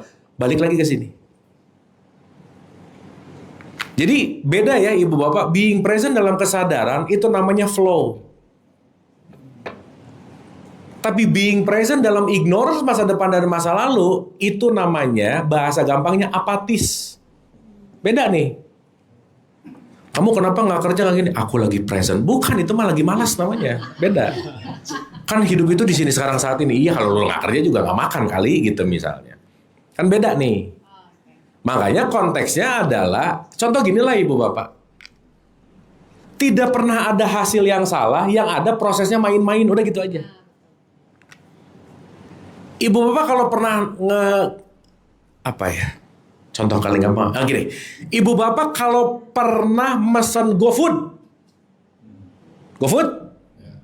dilihat satu-satu dulu nggak mau pesan apa? Dipastikan dulu nggak? Alamat dibenerin nggak? Begitu mencet oke, nggak usah lihat 5 menit lagi. So, kan nggak begitu, betul nggak? Udah begitu mencet, let it flow, nanti juga datang. Biasanya lapar banget ya. Nah, kalau lapar banget ya gitu kira-kira. Ini di mana sih ditelepon? Ya udah di mana gitu. Nah. Itu termasuk orang kafir sih sebenarnya ya. Nah, tertutup gitu maksudnya. Nah. Jadi once kita sekarang saat ini begitu future, oke nanti saya pengen makan ini saya pencet, tapi jangan hidup di situ gitu. Balik lagi ke present gitu kira-kira. Dan saat kita ada di present, situasinya itu pasti tenang, damai, bahagia, dah selesai. Nggak lagi. Cuman hadir di sini itu by split second, Bu. Kebayang nggak kalau kita nggak punya waktu untuk hadir utuh di sini saat ini? Kita tidak mengizinkan untuk balik dulu ke titik tengah. Jadi ke titik tengahnya itu by accident aja udah. Jarang banget. Oke, saya mau meniatkan dalam beberapa menit ke depan saya mau present. Diam dulu. Saya mau meniatkan dalam beberapa jam ke depan, saya nggak mau terkoneksi dari apa. Kalau di handphone saya mau airplane mode dulu. Itu namanya meditasi boleh, suwung boleh. Sholat itu kan sebetulnya kesini nih. Makanya sholat itu proses airplane mode 1. Ibu bapak, kita renungkan balik baik-baik. Yang membuat jiwa gini apa sih? Informasi. Informasi masuk lewat apa? Kuping, mata. Diolah di sini, dirasain di sini. Outputnya dari ucapan dan postingan dan langkah, betul nggak? Makanya begitu Allahu Akbar, airplane mode, tutup kuping, tutup mata, pikiran off, mulut off, ini diem. Wudhu tuh, doing nothing, lepas. Apa yang aku dengar, aku lihat, aku pikirin, aku ucapkan, diam sediam-diamnya. Kenapa? Karena saya perlu airplane mode. Karena kenapa? Kalau radio ini bawa diajak jalan-jalan gini, ibu bapak, suaranya nggak stabil gitu. Makanya diam, biarkan alirannya terus hadir. Pas tuningnya pas, diam, jangan digerak dikit, zzz, gitu kira-kira. Nah, itulah kenapa dalam tradisi sholat, tumak ninah. Khusyuk. Kenapa? Karena kalau tubuhnya diam dan jiwanya tidak banyak impuls dari impuls dari pendengaran, penglihatan, icip-icip lidah, semuanya, itu kita akan mudah untuk airplane mode gitu kira-kira. Nah, saya sering bilang, airplane mode itu kalau dalam bahasa keseharian yang mudah, me time namanya. Orang hari ini saking sibuknya nggak punya waktu buat diri sendiri, Bu. Gak bisa ngerasain perasaannya gimana, bahkan gak bisa menikmati nafasnya, bahkan dia gak bisa mengistirahatkan jiwanya, bahkan gak ngobrol sama dirinya, self-talknya tuh gak quality gitu. Kenapa? Karena sinyal-sinyal dari luar noise ini, udah. Apalagi sekarang ada sosial media gitu misalnya. Wah, udah deh, chaotic banget gitu. Tapi kan gak bisa nyalahin yang di luar dong. Tapi bagaimana kita membentuk pertahanan di dalam yang konteksnya kembali kepada me time. Nah, jadi balik ke pertanyaan tadi, bukan berarti kita tidak mengambil pelajaran dari masa lalu, bukan kita tidak melakukan perencanaan ke masa depan, tapi berusahalah setiap melakukan perencanaan, just being present gitu. Makanya ini nanti yang disebut titik flow. Ingat ya, kita tuh suka ngomong, udah hidup itu ngalir aja. Tapi harus tahu orientasinya gitu. Ngalirnya kemana kan gak jelas. Nah, orientasi itu nanti yang akan ditetapkan sehingga tahu pokoknya aku mau ke situ, gas sudah. Flow. Dan jangan lupa sampai ke titik hasil pasti melalui tahapan demi tahapan. Dan setiap tahapan itu nanti akan menjadi fase stage dalam konteks kehidupan kita, satu langkah demi satu langkah dan satu langkah gitu. Nah, menjalankan satu langkah demi satu langkah namanya istiqomah. Tapi jelas arahnya mau kemana gitu. Alirin ke situ. Dah, begitu chaos, aduh nanti kalau ini nggak, udah balik lagi, set ke sini. Ingat, ini itu hasil. Ini nanam. Jangan pengen punya hasil tapi nggak pernah nanam kan aneh. Berarti memperbaiki bagaimana cara aku menanam akan selalu improvement dari hasil, udah pasti. Makanya sekali lagi tidak ada hasil yang salah. Hasilnya gimana? Kurang memuaskan? Enggak. Nih prosesnya yang harus kita cari. Makanya ini nanti disebut akhirat gitu Bu. Ini disebut dunia. Sekarang saya tanya. Dunia ditentukan akhirat atau akhirat ditentukan dunia? Akhirat ditentukan dunia. Jadi jangan mikir udahlah nanti di akhirat ya elah. Kalau di sini kan suka ada gini, ini orang tetangga ya tahajud nggak pernah tapi kaya, mungkin dia di dunianya bahagia tapi mungkin nanti di akhiratnya sengsara gitu. Udah mending kita aja dunianya sengsara tapi mungkin nanti di akhirat ya makin kere pasti gitu. Nah, itu mah iri namanya, tapi berbau-bau religius gitu. Sering disebut julid fisabilillah namanya ya.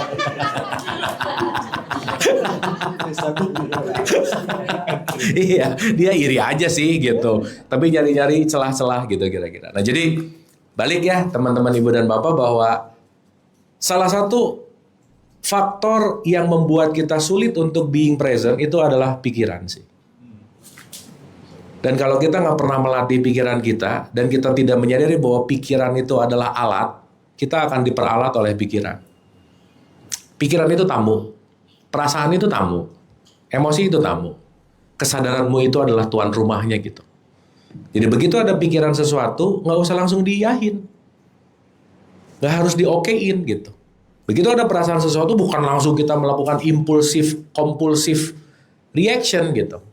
Makanya kenapa jeda pause moment ini akan jadi kunci banget sih sebenarnya. Makanya sehari 5 kali, sekali lagi di tradisi Islam kita disuruh jeda gitu. Oke? Nanti mungkin kalau ini ngikutin silabus 2-3 kali lagi kita bisa latihan jeda bareng. At least kita ngerti dulu mekanismenya. Karena kalau kita bicara ngerti jeda itu gimana, ini sesuatu yang akan sangat sulit untuk dijelaskan sih. Tapi at least ngerti dulu mekanismenya. Oh, ternyata tahapannya tubuhnya diberesin, pikiran, perasaan, emosi, memori, imajinasi, connectivity-nya oke, baru kita bisa main membuka gerbang ke kesadaran gitu. Dan itu nggak bisa instan sih memang. Nah, Quran memudahkan. Udah aja jadi orang takwa dulu lah. 1, jangan pelit. 2, menahan amarah. 3, memaafkan. Kenapa? Karena dengan melakukan 3 ketakwaan itu, sebetulnya kita lagi ngelatih semuanya loh. Kita lagi ngelatih untuk tidak menggunakan program lama. Begitu ada nggak suka dikit yang biasanya, udah dulu, tar dulu. Lebih ngirit energi nggak? Iya. Biasanya energi kan banyak bocor, Bu, Pak. Habis gitu banyak bocor ke sesuatu yang nggak penting lagi. Makanya saya selalu bilang, belajarlah say no. Nah, once nggak butuh-butuh amat, no. Orang hari ini banyak banget say no, susah bilang say no. Kenapa? Terlalu banyak yes ke tempat yang nggak penting gitu, Bu. Akhirnya jadi people pleaser gitu. Nggak pengen-pengen banget. Iya deh, oke, ayo, kenapa? Nggak enak. Wah, udah selesai. Akhirnya apa? Kita nggak punya self boundaries gitu. Say no tuh gak usah jauh-jauh kemana-mana ibu bapak. Niat nih mau baca buku 1 jam. Begitu mulai, notifikasi handphone nyala, cetek. Udah say yes sama notifikasi, ambil. Nggak jadi baca buku. Bisa nggak begitu? Nah, gitu. Sip ya? Jadi ini semua kaitannya sama apa? Habits. Kaitannya sama apa? Program lama. Dan masing-masing kita programnya nggak ada yang sama, dan installing programnya pasti dalam kondisi yang beda-beda. Nah, jadi ibu bapak saya selalu ulang-ulang, start sama diri sendiri, merubah di dalam, maka perubahan di dalam itu akan beresonansi keluar gitu. Gitu kira-kira. Itu ya, dapat ya. Jadi ilaihi rojiun, jangan nunggu tanah kusir, jeruk purut, kelamaan, Bu, Pak. Nanti aku mau kembali ke Allah habis mati aja, ya lama banget. Gitu. Karena Allah tuh bukan urusan nanti ditemui habis mati ketemu, bukan sih sebenarnya. Tapi ngomongin frekuensi. Kamu mau di frekuensi mana sekarang gitu. Dan itu pilihan. Tapi di saat kita tidak sadar, itu bukan jadi pilihan, itu kebiasaan. Even nggak, sok ya ibu bapak maaf ya. Kalau orang kebiasa ada sesuatu marah dulu, mau belajar gini-gini, pengen segala sesuatu ada apa, marah dulu nggak kira-kira? Iya, nggak pengen sih. Aku tuh nggak pengen marah sebenarnya, tapi programnya begitu. Nah itu perlu dilatih. Gitu. Sehingga kata kunci dari latihan sekali lagi, berulang-ulang, repetisi. Karena repetisi itu yang akan merubah. Tawaf 7 keliling repetisi, sa'i repetisi, zikir kurang repetisi apa ribuan kali. 17 rakaat repetisi. Coba ibu bapak. Subuh nggak dapat, mudah-mudahan dapat di zuhur, ya. Zuhur nggak dapat nggak apa-apalah, mudah-mudahan di asar. Asar nggak dapat khusyuk juga, mudah-mudahan di maghrib. Ibu bapak dari 17 rakaat 1 khusyuk, udah bagus banget. Mudah-mudahan nanti di isya. 5-5-nya nggak dapat, tambah qobla sama ba'da. Qobla ba'da nggak dapat, tambah tahajud. Tahajud nggak dapat, tambah duha. Terus gitu nggak kira-kira? Udah semuanya tetap nggak dapat, buset dah ngapain aja sih gitu, ya. Berarti nggak latihan. Berarti jangan-jangan nggak ngerti apa yang dikerjain.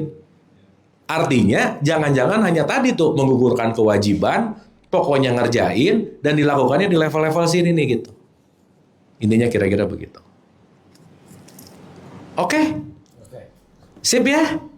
Jadi agak mulai ditelaah, ini aku lagi ada di perasaan baik atau enggak ya? Enak atau enggak ya?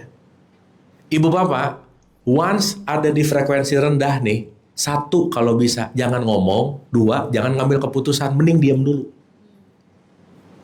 Pokoknya kalau lagi kesel jangan diam dulu. Itu bisa-bisa tipuan sesaat tuh. Kalau udah diam, tetap marah nggak apa-apa juga sih.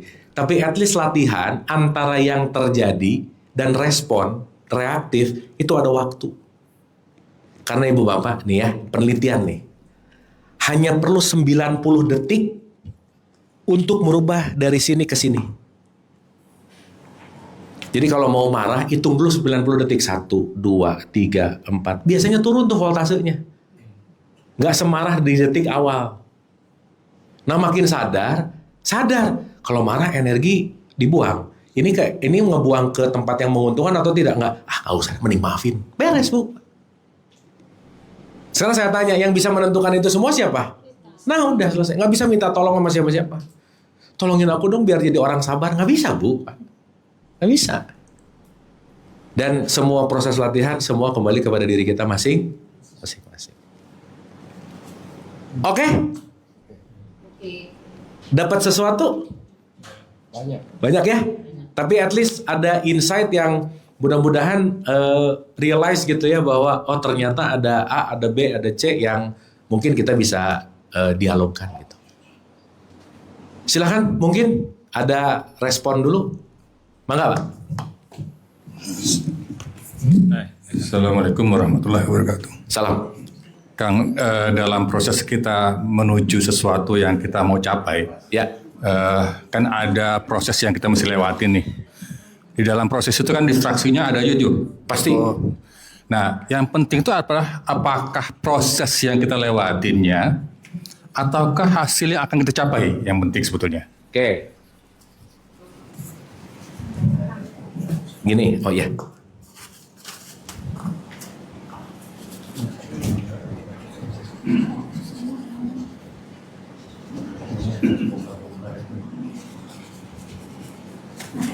Jadi gini, kalau kita ngomongin dalam sebuah perjalanan, journey gitu ya, anggap aja perjalanan linear dulu supaya mudah gitu ya Pak ya. Ini titik sampai ini. Kira-kira kalau udah nyampe, akan ada perjalanan berikutnya nggak? Nggak, ini anggapnya finish saja. Finish kan? Oke.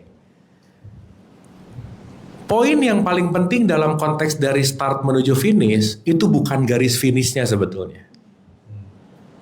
Karena pada dasarnya kalau kita mau pinjam dalam perspektif Asmaul Husnanya Allah, Allah itu hanya ingin kita mengalami pengalamannya Dia dalam setiap proses kehidupan ini gitu.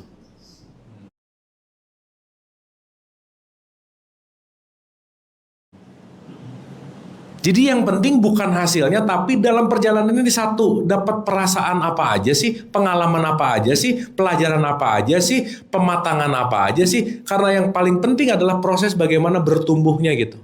Itu sih Pak. Makanya dalam bahasa Allah, kamu gak usah khawatir dalam konteks apapun. Karena pada dasarnya saat kamu punya niat untuk perbaikan, bahwa itu sudah aku anggap sebagai suatu hal yang sangat aku sukai dalam tanda petik gitu. Nah, orang-orang yang terlalu goals minded misalnya, terlalu ada di pikiran sebuah hasilnya, maka dia akan sulit menerima setiap proses langkah ini sebetulnya. Kan pengalaman terjadi di langkahnya, betul nggak Pak? Bukan di sininya gitu. Nah, kita akan dimatangkan oleh proses sehingga apapun nanti hasilnya, hasil akan lebih bisa diperbaiki untuk di the next misalkan. Karena kenapa? Kita mendapatkan banyak pengalaman. Karena hidup itu sebetulnya untuk melakukan mengalami. Ujung-ujungnya rahmatan lil alamin. Artinya apa? Alam itu nanti disebut dari ilm, knowledge, pengetahuan, pengalaman. Inilah nanti yang akan menjadi value dalam seseorang mengalami banyak apa sih dalam hidup gitu. Tapi setting goals tetap dong. Oh iya, pasti. Karena masing-masing kita kan pasti punya kalau boleh pakai bahasa, punya casting gitu. Kita masing-masing punya casting gitu. Kita masing-masing punya misi lah. Ini kalau pakai bahasa orang-orang yang sekarang tuh misi jiwa gitu lah. Gampangannya begitu. Ya. Iya. Tapi yang paling penting sebenarnya bukan sampainya. Tapi dalam proses itunya jiwanya belajar bertumbuh atau tidak gitu. Itu sih Pak. Makanya Allah nggak nyuruh kita berhasil. Tapi nyuruh belajar. Yang diukur juga itu Kang ya. Yang diukurnya kayak gini. Oh, gue mau surga nih. Gitu lah ya. Masuk surga itu apakah sebuah angka, ya, atau cuma sebuah perubahan gitu ya? Perubahan ke arah yang baik gitu ya? Perubahan. Karena sorga dan neraka itu kata kuncinya adalah saat kita ada di frekuensi atas atau di frekuensi bawah, itu aja. Kan surga dan neraka bukan tujuan, Pak. Ilaihi rojiun, tujuannya kembali ke Tuhan kan, ke Allah, betul nggak? Surga dan neraka itu fasilitas. Kita mau pakai fasilitas surga atau neraka itu adalah tergantung kita mau ada di level mana gitu. Jadi maaf nih ya, bisa nggak bangun tidur happy, surga. Begitu ngeliat WhatsApp dari temennya bete, neraka detik itu. Happy lagi, surga lagi. Jadi ini akan selalu berbolak-balik gitu.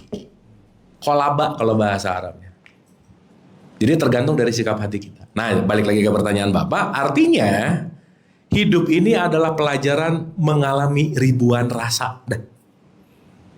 Saat ribuan rasa itu dialami, orang lebih banyak pengalaman, lebih berwarna, itulah goals dari kematangan jiwa sebetulnya. Makanya pengalaman itu guru terbaik gitu Pak. Bukan keberhasilan gitu. Makanya goal settingnya Tuhan bukan sukses, tapi selamat. Bukan hasil, tapi prosesnya gitu. Gitu kira-kira Pak. Kita nggak disuruh jadi orang sukses gitu, tapi disuruh jadi orang selamat dalam tanda petik. Selamat di situ dalam konteks ini pinjam dari perspektif teologis ya. Selamat itu artinya bisa menghadapi semua perjalanan-perjalanan ini untuk kita naik kelas ke level yang dalam tanda petik istiqomah tadi gitu. Itu sih poinnya. Dan goal setting sukses beda-beda juga sih ya. Di kesadaran ini suksesnya A, di kesadaran itu suksesnya B dan seterusnya. Itu sih. Gitu kira-kira Pak. Ada lagi?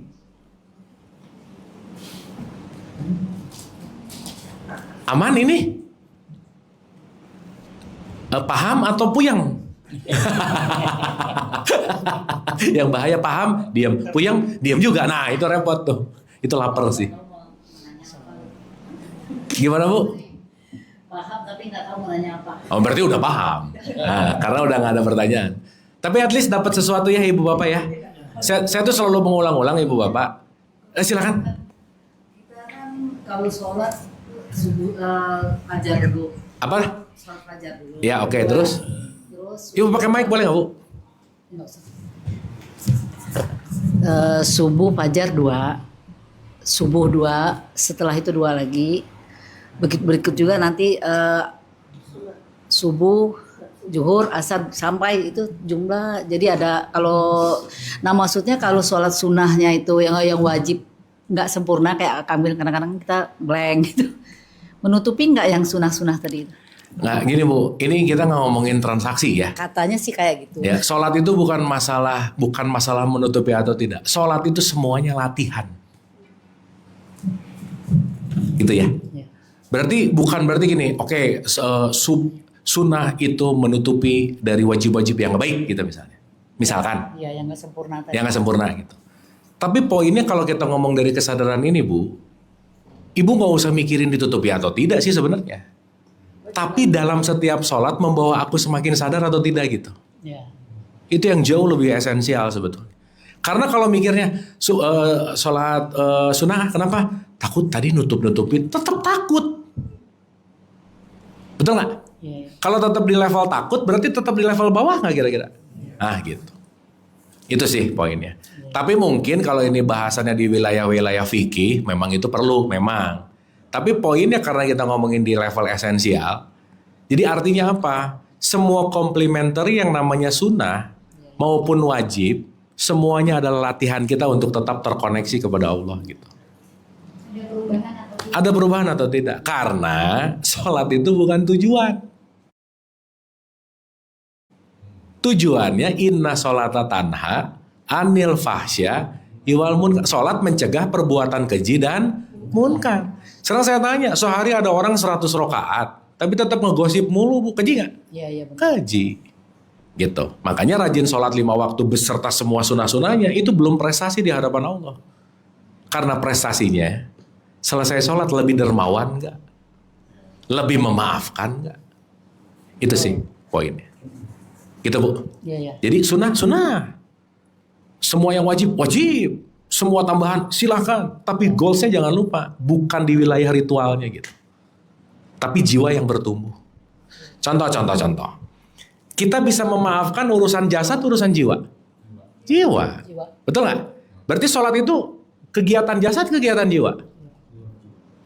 Dua-duanya, kan ada gerak-gerak. Betul? Tapi yang sering terjadi, jasadnya sholat, jiwanya enggak. Gitu, Bu. Betul nggak? Allahu Akbar sholat. Makanya saya sering bilang, kalau sholat jasadnya aja, jiwanya enggak, itu namanya pilates, yoga, senam. Benar nggak? Karena jiwanya nggak ikut. Akhirnya selesai sholat, perbuatannya nggak berubah, gitu kira-kira. Makanya baik jasad, jiwa dua dulu aja, nanti ruh dan seterusnya memang keterkaitan sih. Tapi poinnya adalah saat kita sholat hanya dalam wilayah tubuh fisik, itu namanya olahraga, belum mengolah rasa gitu kira-kira. Gitu, Bu. Oke, makasih Kang. Sip ya. Apalagi orang tahajud. Niatnya apa coba? Iya. Supaya proyeknya sukses. Itu mah bukan sholat, namanya transaksi. Jadi ngatur Tuhan. Tapi nggak apa-apa juga untuk awal-awal mah boleh-boleh aja sih. Iya. Sok duha, biar apa? Rezeki lancar. Betul nggak? Jadi sholatnya itu ada implikasi untuk mendapatkan return yang lebih besar gitu. Jadi dagang dong. Tapi untuk awal-awal nggak apa-apa kan, yang penting bikin muscle memorinya dulu gitu. Nah pelan-pelan ngerti, oh ternyata duha bukan urusan rezeki banyak ya. Oh ternyata tahajud bukan. Nah di situ nanti kita ngerti lagi. Ternyata sholat bukan hanya dalam urusan ritual fikih, tetapi masuk kepada thoriqoh, hakikat, esensial ma'rifat gitu misalnya. Luas, Bu. Oke? Oke. Sip ya? Makasih Kang. Yang terpenting sikap hati waktu sholat, udah itu aja, Bu. Benar. Karena kalau ininya penuh khawatir, takut, Allahu Akbar, khawatir, takut tetap gitu. Berserah. Iya, berserah. Jadikanlah sholat sebagai me time, Bu. Airplane mode gitu misalnya. Kenapa? Iya, me time ke disco nggak apa-apa sih. Yang penting ngajak-ngajak gitu. Ya, Pak. Bentar. Karena ada orang mengatakan kalau sampai di titik rekod, sampai di titik tasawuf ya, Ya. Itu kan kayak kita memfanakan sesuatu lah, gitu ya. Ya. Berarti udah nggak penting lagi dunia kasarnya, quote-unquote ya. Ya. Sehingga kita udah nggak lagi tuh tadi tuh, oh gue sholat tuh buat datengin rezeki ke, mau cari surga ke, udah nggak begitu kan pikirannya gitu. Ya. Pikirannya cuma penting ini sebuah perintah, ini udah gue jalanin, gue cuma berharap ridho Allah gitu ya. Ya. Rasanya kan enak ya kalau sampai di titik itu mestinya gitu, walaupun untuk mencapai ke titik itu kan nggak gampang gitu ya. Panjang ceritanya. Prosesnya. Tapi apakah kita harus sampai di titik itu gitu loh Kang? Oke. Karena kan nggak gampang tuh Ya. sampai di titik itu tuh. Ya. Ya. Gini, Pak. Dalam hidup itu nggak ada harus, Pak. Karena keharusan masing-masing tuh titiknya beda-beda. Jadi ada orang, misalnya gini Pak, kita mau ke Bali, nggak bisa nyetir pesawat, at least jadi penumpangnya dulu aja. Tapi yang jelas, tahu rutenya mau ke Bali, yang penting nyampe. Meskipun nggak harus jadi pilot, at least jadi penumpangnya gitu misalnya. Nah, nanti akan ada casting nih, siapa jadi pilot, siapa jadi co-pilot, siapa jadi penumpang, siapa jadi stewardessnya, siapa jadi cabin dan lain-lain. Itu nanti ada castingnya masing-masing. Jadi semuanya nggak ada yang harus, nggak ada yang sama karena titik pertumbuhannya beda-beda gitu. Gitu sih Pak. Dan tasawuf itu bukan berarti meninggalkan dunia, enggak Pak. Bukan. Jadi kalau tasawuf meninggalkan dunia, tasawuf nanggung namanya Pak. Karena konteksnya holistik sebetulnya. Dunia dan akhiratnya dua-duanya goalsnya oke gitu. Itu. Jadi nggak ada keharusan, oh aku harus di titik tasawuf di 7 gitu misalnya. Aku harus ma'rifat 8 gitu misalnya. Ya semuanya akan sesuai dengan perjalanan kita masing-masing. Gitu. Sip ya, pokoknya hidup nggak ada harus aja Pak. Dah, line gitu. Sip ya, dapat? Semoga. Mangga. Punten. Ya, pertama terima kasih Kang ya. Dari tadi kan kita banyak bicara mulai dari aku 1 sampai aku 4 gitu ya. Ya. Terus kemudian kenapanya itu kan semua udah dijelasin ya. Cuman dalam prakteknya how-nya itu yang susah gitu kan. Misalnya contoh being present gitu kan. Jadi kita tahu gitu bahwa kita harus being present, tapi how-nya kita being present itu yang susah karena kan sekali lagi itu kan pikiran gitu ya. Tuh. Mungkin ada tips khusus nggak gitu Kang ya, supaya kita bisa, contohnya aja kayak sholat. Saya juga menginikan sholat itu sebenarnya juga harusnya sholat itu being present juga kan. Tuh. Yang terjadi adalah ya seperti itu tadi kan, kita selalu mikir bawa lagi ke belakang, bawa lagi ke depan. Karena sholat yang kita jalanin kan akhirnya jadi kebiasaan. Tuh. Jadi sehingga bacaannya itu ya, apalagi kalau bacanya cuma hafalnya cuma 5 surat atau 11, akhirnya itu aja, akhirnya kayak menjalanin semacam apa namanya kebiasaan Rutinitas. dan rutinitas gitu. Tapi nggak memaknain di dalamnya itu apa gitu. Padahal kalau kayak tadi dijelasin kan maknanya ini kan sebenarnya jauh ya, kayak seperti contoh misalnya kenapa kita disuruh sholat waktu 5 waktu seperti yang Kang Abu bilang adalah itu meriset ulang kan sebenarnya, Tuh. ya kan, dari misalnya subuh, dari bangun tidur, sebelum tidur segala macam untuk Isya kan. Nah pertanyaan saya tuh how-nya itu yang dari tadi tuh saya gimana caranya ya? Karena saya merefleksikan juga ke diri saya sendiri gitu Kang. Saya kadang-kadang kok makin lama sholat saya makin ekspres gitu Kang. Karena udah apal. Iya kan udah apa? Makin lama kok makin ekspres. Terus kemudian waktunya kok makin ini injury time gitu loh. Iya. Jadi saya pikir, kok ada yang salah di saya gitu ya. Tapi ya itu lewat lagi. Mungkin ada tips khusus nggak Kang? Ya itu mungkin salah satu contoh yang Ya, oke. saya rasakan sekarang gitu Kang. Oke, makasih. Jadi mungkin nanti kita bahas sesi sholat khusus sendiri. Karena tadi ngomongin injury, ngomongin waktu apa, itu kan sebetulnya dalam ranah satuan waktu fisikal gitu. Tetapi kata kunci khusyuk itu sebetulnya satu, latihan. Latihannya gimana? Kita tidak terjebak dalam penilaian yang terlalu cepat. Makanya kita perlu bersaksi dulu sebelum menilai. Jadi bahasa gampangnya tuh gini, ada kejadian sesuatu, diam dulu. Nah, saat diam ini kan kita lagi membebaskan diri dari menilai sebenarnya. Abis gitu mau menilai nggak apa-apa. Daripada begitu ada sesuatu langsung nilai. Nah, jeda antara kejadian dan penilaian, saat dilatih kita ada bersaksi dulu, itu akan menguatkan fokus kita sebetulnya. Jadi kita tidak menjadi orang yang reaktif. Ada sesuatu, diam dulu. Diam dulu aja. Jangan menilai dulu, mungkin saya salah dengar, salah lihat, mungkin salah analisa, diam dulu. Setelah diam, kembali ke nafas biasanya. Dan kita melatih fokus, salah satunya adalah belajar membiasakan nafas itu panjang dan lambat. Karena kalau kita lagi dalam situasi chaos, itu nafas yang paling terindikasi adalah pendek dan cepat. Nah, jadi rajin-rajin ngecek nafas. Ini lagi, atau begitu lagi pendek dan cepat, balikin dulu ke panjang dan lambat. Nah, saat kita udah belajar stage 1 untuk ngomongin nafas aja, itu kita mulai lebih aware sama diri gitu. Nah, nanti tahapan-tahapannya mudah-mudahan di 1 atau 2 pertemuan yang akan datang, how to exactly-nya kita akan bahas part by part gitu. Tapi kembali ke nafas itu sangat menolong sih Mas. Saat ada sesuatu, balik dulu, biarkan dia panjang dan lambat dulu, baru melakukan keputusan gitu. Dan itu, hal yang paling kita jarang saksikan itu nafas gitu. Padahal itu adalah sang hidup yang gak pernah lepas dari kita gitu. Itu. Sementara gitu. Belajar untuk nafas panjang dan lambat. Nah, itu simpelnya ada di situ gitu. Gitu kira-kira. Iya Kang. Sip ya, Ibu Bapak ya. Semoga dapat sesuatu, semoga bermanfaat. Hatur nuhun, kita tutup doa sebentar. Ala hadiniyah, Al-Fatihah. Auzubillah.